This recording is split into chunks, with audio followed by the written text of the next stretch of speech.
রাজধানীর যাত্রাবাড়িতে সুতি খালপাড় এলাকায় ছিনতাইকারীর গুলিতে মোহাম্মদ জাহিদ নামে এক যুবক আহত হয়েছেন।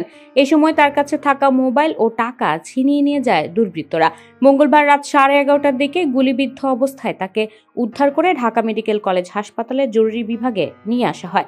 গুলিবিদ্ধ যুবক পোশাক এমব্রয়ডারির কাজ করেন। তিনি রাজধানীর গ্যান্ডারিয়া গ্লাস ফ্যাক্টরি এলাকার বাসিন্দা। তার বাড়ি নরসিংদীর রায়পুরা থানার লক্ষ্মীপুরা গ্রামে। জাহিদকে হাসপাতালে নিয়ে আসা পথচারী হৃদয় জানান, যাত্রাবাড়ির সুতিখাল এলাকায় অজ্ঞাত ছিনতাইকারীরা ওই যুবককে গুলি করে তার কাছে থাকা মানিব্যাগ এবং মোবাইল নিয়ে পালিয়ে যায়। পরে আমরা দেখতে পেয়ে তাকে গুলিবিদ্ধ অবস্থায় ঢাকা মেডিকেলের জরুরি বিভাগে নিয়ে আসি। তার বাম পায়ে গুলি লেগেছে, তবে তার কাছ থেকে কত টাকা নিয়ে গেছে সেই বিষয়টি জানতে পারেনি। জরুরি বিভাগে তার চিকিৎসা চলছে। ঢামেক হাসপাতালের পুলিশ ক্যাম্পের ইনচার্জ পরিদর্শক মোহাম্মদ ফারুক জানান, যাত্রাবাড়ি থেকে গুলিবিদ্ধ অবস্থায় এক যুবককে হাসপাতালে নিয়ে আসা হয়েছে।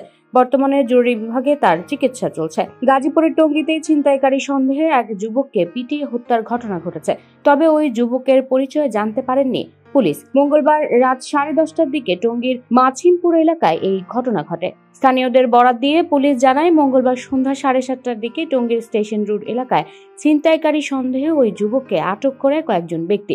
পরে তাকে পার্শ্ববর্তী একটি বালুর মাঠে নিয়ে মারধর করেন।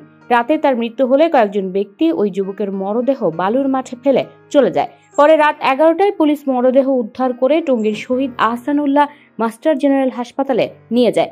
টঙ্গীর পূর্ব থানা পুলিশের ভারপ্রাপ্ত কর্মকর্তা ফরিদুল ইসলাম বলেন, মরদেহটি উদ্ধার করে হাসপাতালে আনা হয়েছে। সুরতহাল প্রতিবেদন প্রস্তুত করা শেষে মরদেহটি ময়নাতদন্তের জন্য গাজীপুরের শহীদ তাজউদ্দিন আহমেদ মেডিকেল কলেজ হাসপাতাল মর্গে পাঠানো হবে। এই ঘটনায় আইনগত ব্যবস্থা প্রক্রিয়াধীন। নিহতের পরিচয় জানতে আঙুলের ছাপ নিতে পিবিআইয়ের সহযোগিতা চাওয়া হয়েছে। You are watching Raj TV, জাগরণে Bangladesh. Please subscribe our channel.